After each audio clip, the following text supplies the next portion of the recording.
मार्च के महीने का वो वायरल वीडियो आपको जरूर याद होगा, जब तमिल सिनेमा के सुपरस्टार थलपति विजय अपनी नई राजनीतिक पार्टी के उम्मीदवारों की घोषणा कर रहे थे। उसी दौरान स्टेज पर एक नौजवान फूट फूट कर रोने लगा था। उस भावुक नौजवान ने झुककर विजय के पैर छुए और फिर विजय ने उसे कसकर गले लगा लिया था। विजय ने खुद अपने हाथों से उसके आंसू भी पोंछे थे। वो भावुक नौजवान कोई और नहीं बल्कि विजय के बेहद पुराने पर्सनल ड्राइवर का बेटा आर सबरीनाथ था, जिसे विजय ने खुद अपने हाथों से विधानसभा चुनाव का टिकट सौंपा था। उस पल को देखकर हर किसी की आंखें भर आई।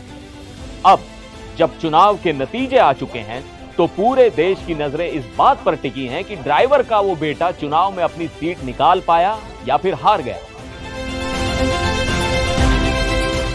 नमस्कार, मैं हूं सिद्धार्थ प्रकाश।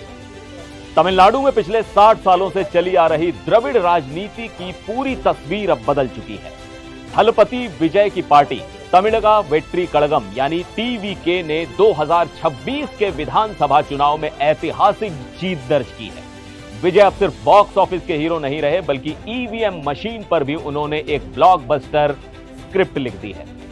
234 सीटों वाली विधानसभा में विजय की पार्टी 107 सीटों पर जीत की ओर बढ़ चुकी है। हालांकि बहुमत के 118 के आंकड़े से वो थोड़ा दूर हैं और अब यह देखना दिलचस्प होगा कि कांग्रेस, एआईएडीएमके या अन्य क्षेत्रीय पार्टियां उन्हें समर्थन देती हैं या नहीं।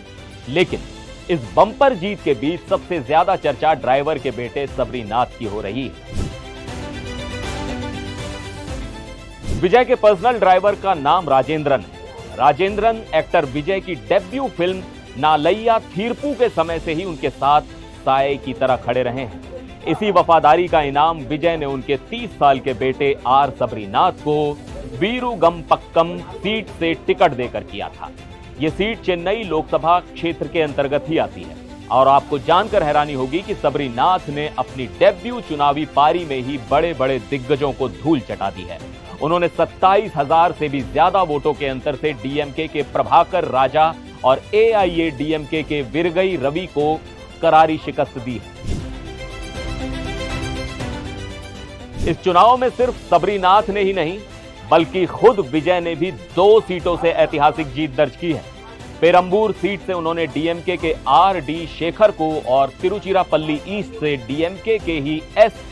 इरुदय राज को हरा दिया है।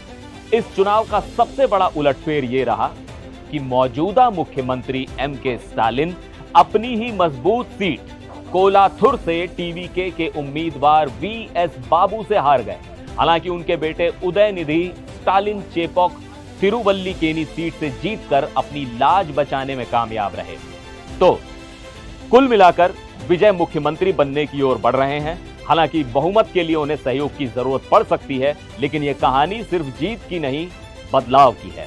और यह जीत सिर्फ सीटों की नहीं है, ये एक सोच की जीत है, जहां एक सुपरस्टार अपने ड्राइवर के बेटे को मौका देता है और वो लड़का उस भरोसे को जीत में बदल देता है। अब सवाल आपसे, क्या देश की राजनीति में ऐसे और चेहरे आने चाहिए जो सिस्टम को तोड़कर नई कहानियां लिखें? अपनी राय कमेंट्स में जरूर बताइएगा। फिर मिलेंगे एक और वीडियो में। आप देखते रहिए एनडीटीवी इंडिया।